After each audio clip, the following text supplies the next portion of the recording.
Welcome to Gravel Pit Road.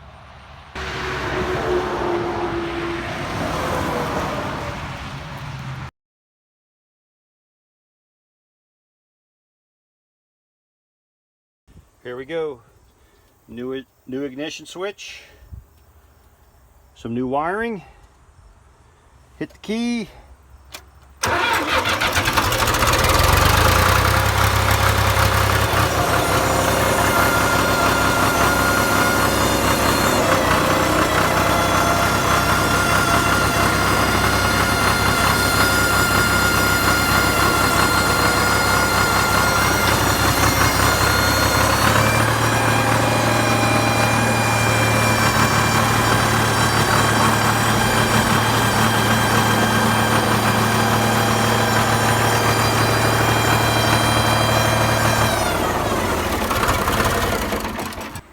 Well, hello everyone. Here it is, my John Deere 300B D diesel loader backhoe. I haven't looked up the serial number yet, but it's about a it's mid-70s, I'm guessing. And my project right now, I bought this and didn't film loading it. It was a job to get it loaded. To start it, I had to jump it straight to the starter because the wiring and the switch and everything was completely shot, but I did get it started. It runs good. I think the engine's been rebuilt at one point in time, and I'll show you that here in a minute. But the project is hydraulics, as to be expected. So, well, first of all, this tire is a replacement used, and the tires were decent. The one on the other side is pretty good. They're old, obviously, but the kid that tried to load it on a trailer before I went to get it, they were moving it, he hit the side of a trailer, piece of metal, and just destroyed the sidewall. So I found this used tire, and as you'll notice, these wheels are the wrong color because they're actually Gleaner Combine wheels, which I have an old Gleaner K, and it's the same wheels. They're 26-inch rims, 14.926 tires. It's supposed to be 14.924s. I'm not complaining. They hold air, they can be painted, and as far as I'm concerned, they can stay that way forever. Backhoe is decent shape, the pins, pretty good. Cylinders, nothing leaks on the cylinders. The bucket's shot, I'll get a bucket for it. What you see here is I knocked this pin out. I didn't video any of this. This is an afterthought. That was pretty easy, watching some other YouTubes that some fellows were kind enough to post on how to remove a cylinder from a backhoe boom. I took this one out because my problem is that, if you can see it, you'll see these steel lines right here. These are short ones that feed, what do they feed? Oh, they feed this cylinder. Duh. So, but there's two lines in the middle that I've already taken out, and they feed the bucket cylinder. And there was a squirrel nest, a mouse nest, I don't know what it was. It was just packed full of grass from the cylinder pin all the way to the top where these hoses come out. It was packed full, rotted the lines out. They were just full of holes. So what it is, I bolted down here. Sorry for moving the camera. I bolted down here, or I took the hoses off down here so I could push the hoses up the boom and stick them out the top, and then I could reach those and unbolt those. It was actually pretty simple. Just took some time, some patience. Don't know why the frame is painted yellow unless it's a replacement. Probably is, probably off of some municipal unit, or maybe not, because the ROPS, for some reason, they started to paint. Who knows? Well, there's the original factory yellow right there. So who knows what people do to these things. Seat's gone. I got to figure that one out. So the project is, I'm going to have these steel lines made here shortly. I'll put those on. But my pump, also the main seal, this is what I'm working on right now. 3-cylinder diesel, good running little engine. But the pump down here, that's the only hydraulic pump external. There is a transmission pump inside, which I hope never goes bad.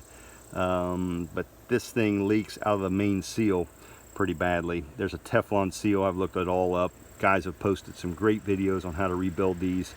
I plan on rebuilding it myself if I can get it out. So I've removed the 4 bolts, 3/4 inch bolts, top, bottom.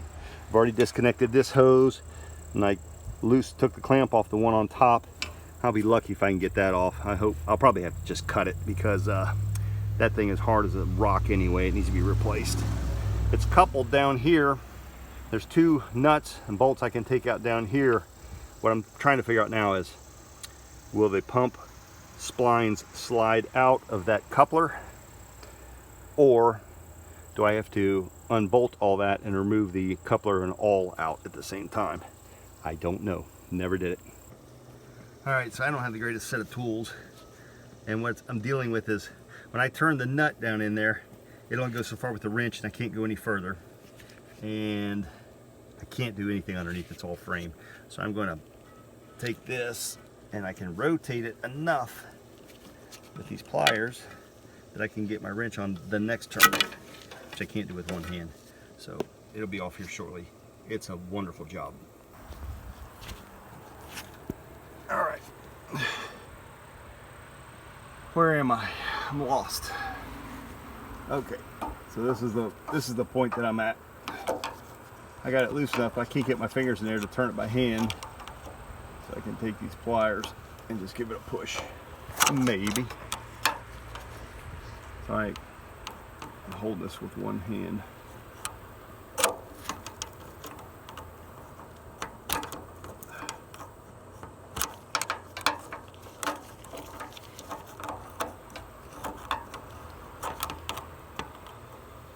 Okay, I lied.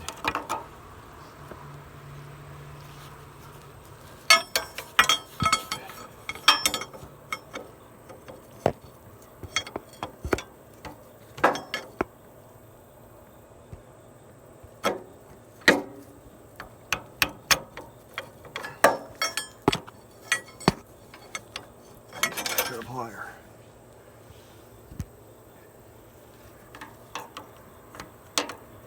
There we go.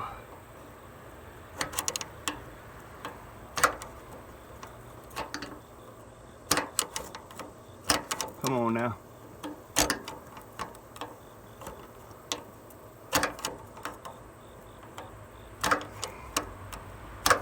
Painful.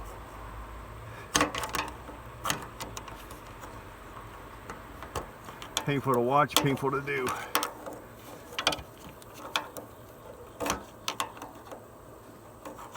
And stuck.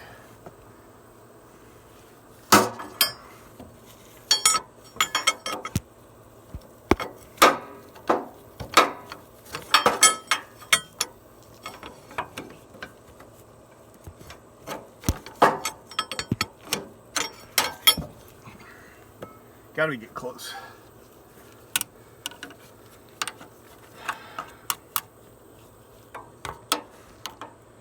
Gotta be getting close.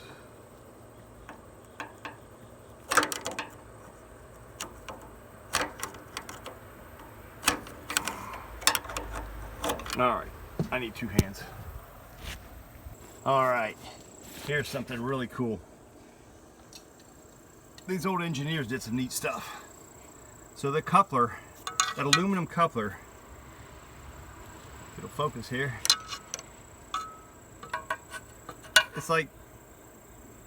It's like a bushing.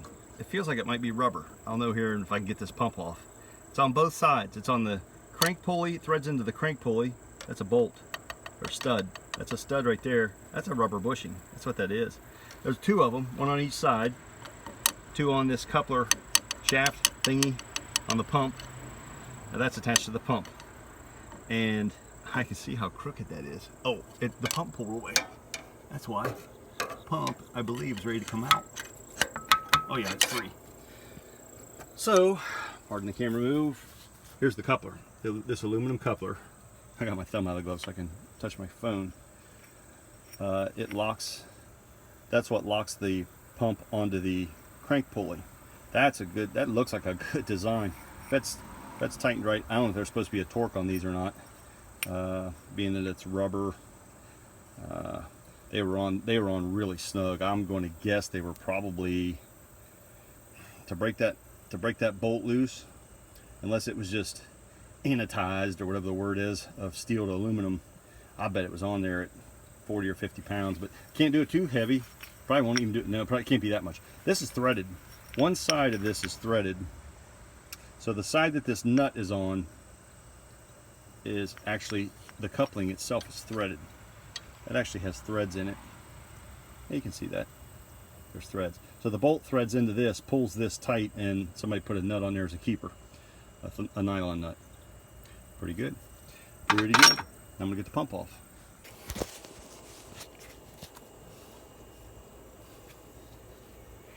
Okay, so now I have the coupler pulled back under the radiator, and that exposed two bolts. These also have a 9/16 socket head, and they are, well, you can see it, two holes, one opposite of each other.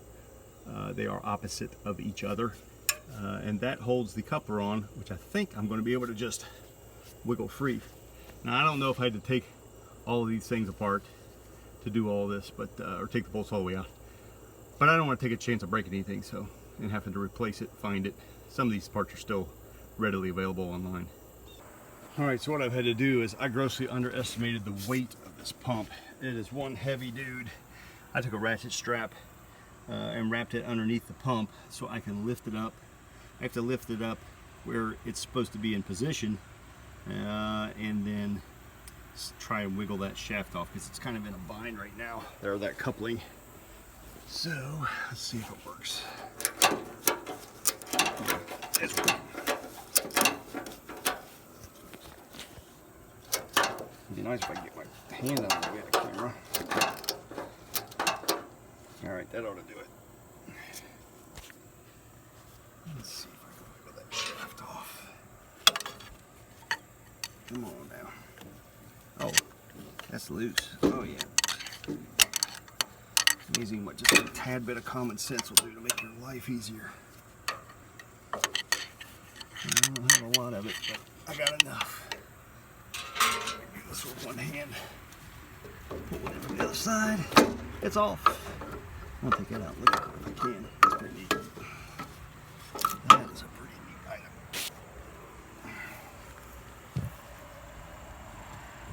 Look at that. Gloves. They only last so long.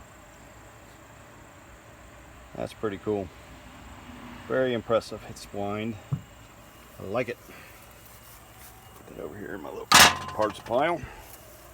Now, to wrestle this pump out, and that sucker is heavy. Well, I wasn't a geometry major, but I'm guessing I'm going to have to take the air cleaner off to get it out. And I think I'm going to put something in front of that radiator so I don't run something through it. Or I'm going to remove the fuel tank. To be continued.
Well, there it is. A heavy monster. Now I have to just figure out how I'm going to get it out of there.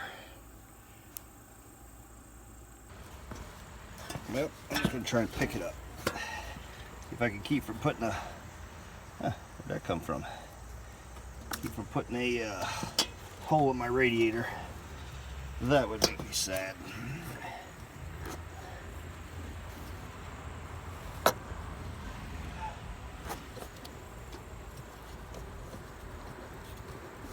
Man, that's a backbreaker. Alright, this is what I came up with. So I hate setting this on the radiator. I just took a couple pieces of rebar that I had, laid them across here, and I use this as my winch. Other than my strap is winding poorly, I think I might get lucky here.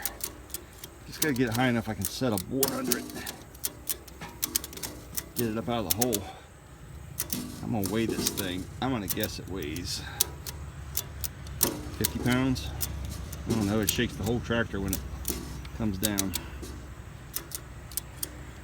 Okay, I think we're gonna play it safe. Sorry for the shaky camera. One of these days I'll get a tripod. Do not want that going into that radiator. That would be horrible. That would be terrible. A little more. Radiator looks fine so far. A little higher. Just a little higher.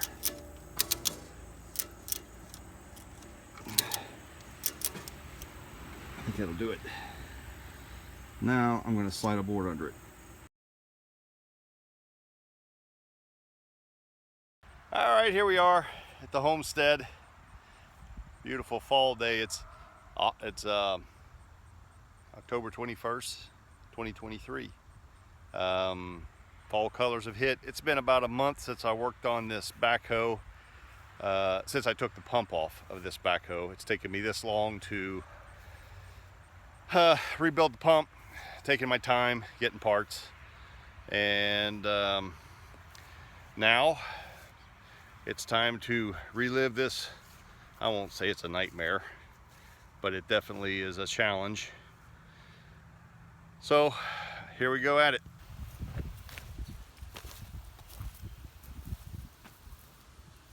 So what I have is a really greasy, grimy mess down here from, I'm sure, a lot of years of leaking.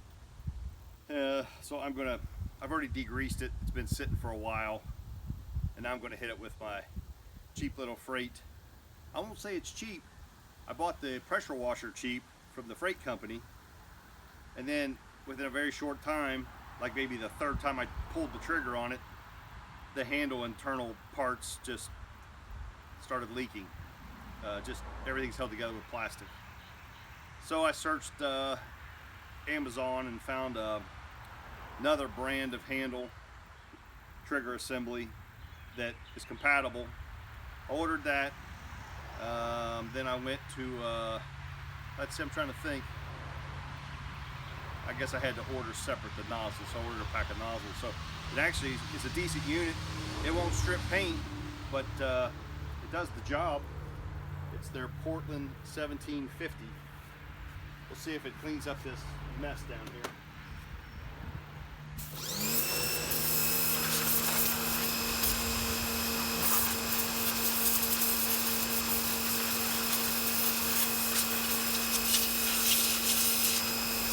This is the cutting tip. What do you want to call it? 0 degrees. So if it's putting out 1750, it ought to be getting 1750.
Okay, I wouldn't eat off of it unless I was really hungry, but it's a lot better than it was.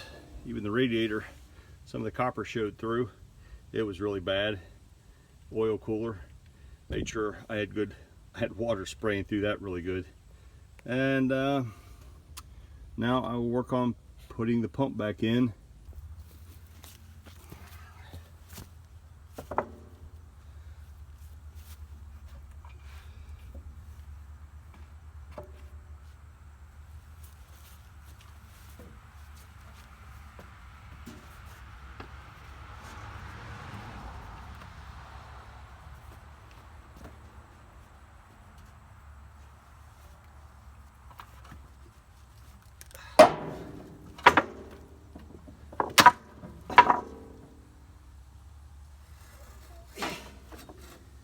Alright, broke my board.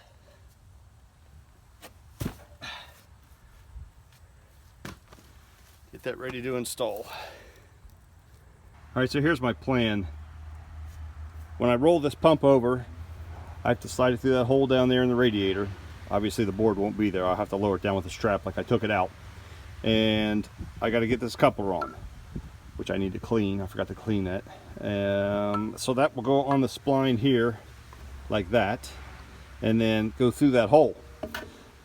But I can't tighten these bolts with it in there. This is underneath the radiator. Right. So what I will do is put it together, slide it in. I will couple it down here to the crankshaft pulley. I'll go ahead and slide the coupler on and temporarily, you know, snug things down so I know everything's in the right position. And then if I can, hopefully I can go underneath somewhere in there and maybe mark the shaft. I'm guessing I can't do that, but somehow, some way, I have to figure out the position of this, the exact position of this on that shaft with it mounted in there, because I got to get these tight. Once it's installed, these already have to be on. And then the other idea I have is for these hydraulic lines here that I struggled with so badly to take off. Pardon me. If you remember from the beginning of the video, these two lines, especially that big one, was a nightmare. What I'm going to do, instead of fighting them there, I'm going to put them on the pump and then put the pump in and install it once I have this spline, this adapter connector, whatever it's called, mounted, and I'll show you. So now I'm obviously under the tractor, radiators over there, and the pump would be mounted on top of that axle. There's the big line. I'm going to uncouple it there, and the small line is band clamped to this pipe. I'll just undo that, free those lines up, tighten them down on the pump, and then mount the pump, put everything back together. I should have done that when I took it apart. I'm going to show you this. I just have this suspended right now. Getting ready to slide this under the radiator.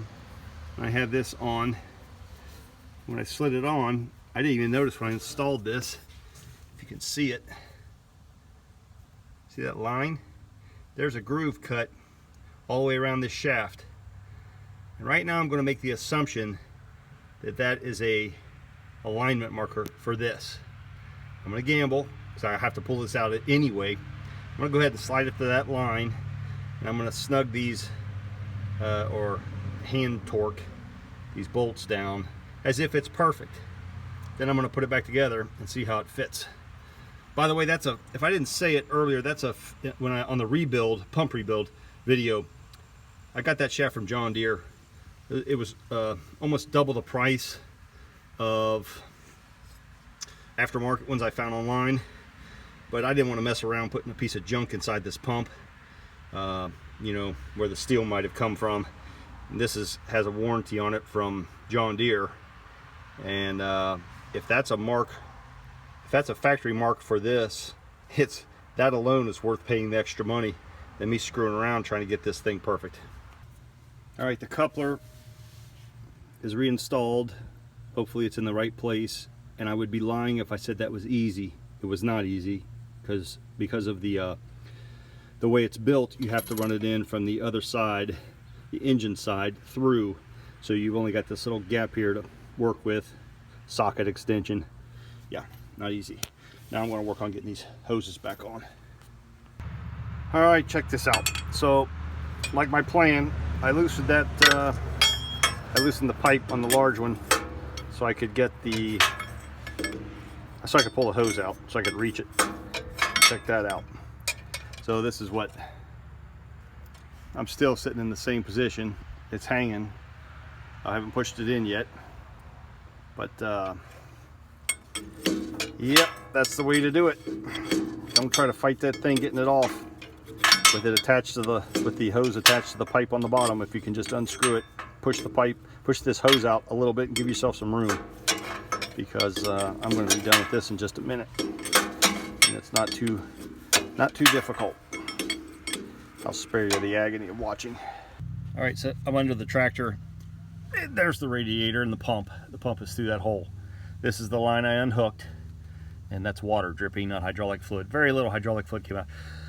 So before I pull that pump in with the bolts in it, I got to thread this and get this lined up, or I'll be fighting that. So I'm doing that right now, and I'll just show you this. This is where this goes.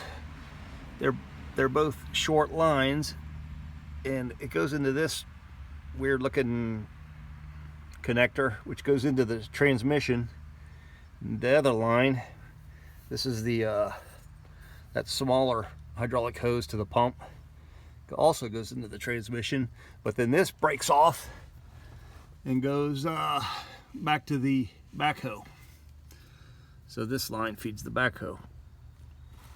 And that's how that works. And I'll show you this since I'm under here.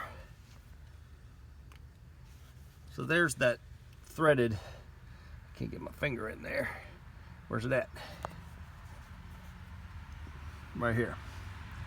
There's that threaded piece on the pump that has that hole between the two seals that comes out here, and that's a line that I was told goes back to the transmission.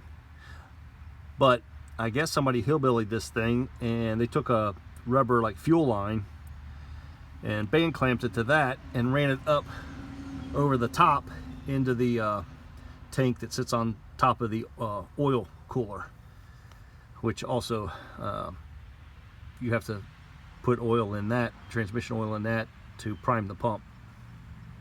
So I have to figure out where on the transmission there needs to be a line going to. All right, I got this top bolt in, and I got the bolt on the bottom of the other side. Now I'm going to pull this strap out and tighten up this pump. Pump is installed. Next I have to install my coupler, get that tied together, and check this out. I just noticed this down here tightening up these bolts. That's got a bend in it. Not only does that have a bend in it, but if you look at the tie rod here, or the ball joint, the nut or the bolt on the bottom of the ball joint, or the nut itself, the castle nut, is just digging into this frame. Which, does that mean that this thing is bent here? Or if I straighten this, will it lift that up? Because this thing looks like it might be crooked. I don't know. I may lay some heat on that one day and straighten that out, see if that pulls that up. That's been dragging for a long time. Steer's good though. Oh, one note. So I don't see a torque spec anywhere for these bolts that hold the pump to the frame, to this piece of cast iron right here. However, it's the same 3/4 inch head bolts that are in the back plate of this pump, and these have lock washers on them. So I used some thread lock on it, on all of them, blue thread lock. And the hardness, this has the 3 dashes on it, or 3 notches. This has the 3 notches. 85 foot-pounds on the back plate. So I took these to probably at least 85 foot-pounds with a wrench. And I'll keep an eye on it. But I don't see, with a lock washer going into cast iron with thread lock on it at 85 foot-pounds, how that's going to come out. I'll keep an eye on it and check them once in a while, but that's all I know. All right, I managed to get the one bolt in. I just got lucky and caught a couple threads. persistence. Now I've got it spun around. I'm going to do the other side from this direction, which will be much easier. I'll put a socket, nice long socket extension on there and tighten it up, and this will be finished. All right, to let you on a secret. So this is my faded color paint, and there's some spots where it's still relatively new, and that's the yellow that John Deere sold me, because he thought that this would be old construction yellow. So I thought, okay, well maybe it was bright yellow, and now it's not. So the fuel tank itself has a little more shine to it in some spots. So I went ahead and painted the back of the tank. The back of the tank was bare metal. There was no paint on it, if it was ever there. So that is not, I just put one mist coat on it just to cover it. Not the same yellow. So this machine, 1974, 1975, is not old construction yellow. I'm going to make the assumption that it's new construction yellow, so I need to take some paint back.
All right, I got my last bolt to tighten up, and this project is complete. Knock this thing out real quick. So I already got the air cleaner installed and the oil tank, oil reservoir that sits on top. I don't know what you would call it, but it's kind of like an overflow, I guess.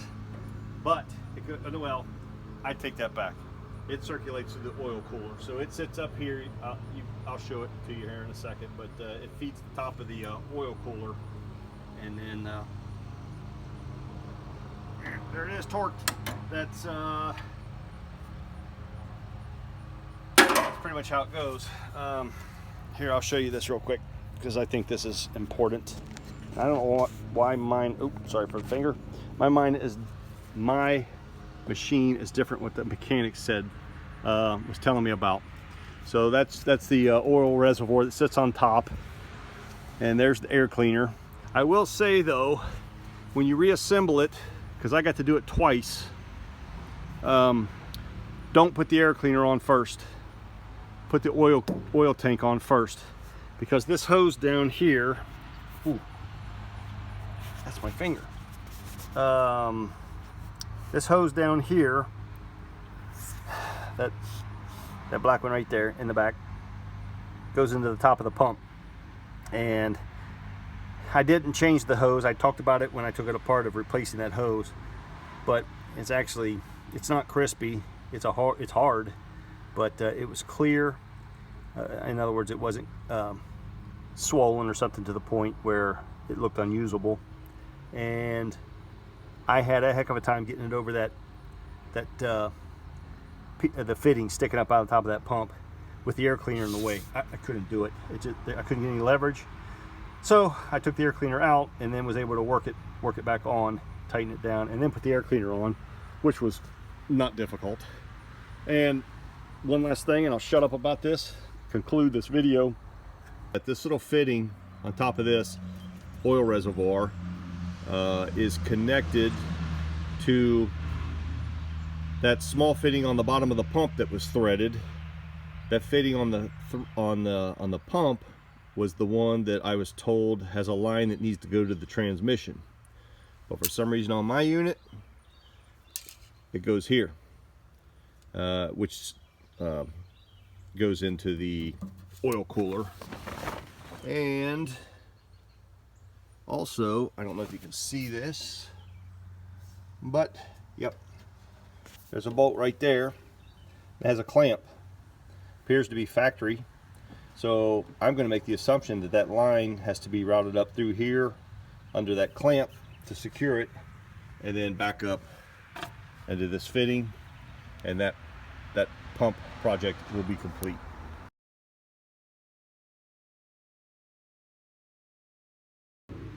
That's it for me in this show, and I'll pick it up when I get into the fluid changes and go to town on bleeding the lines out, trying to get the air out, and all that good stuff you have to do in hydraulics, set the pump pressure, and I'm sure it's going to be fun. I'll see you again.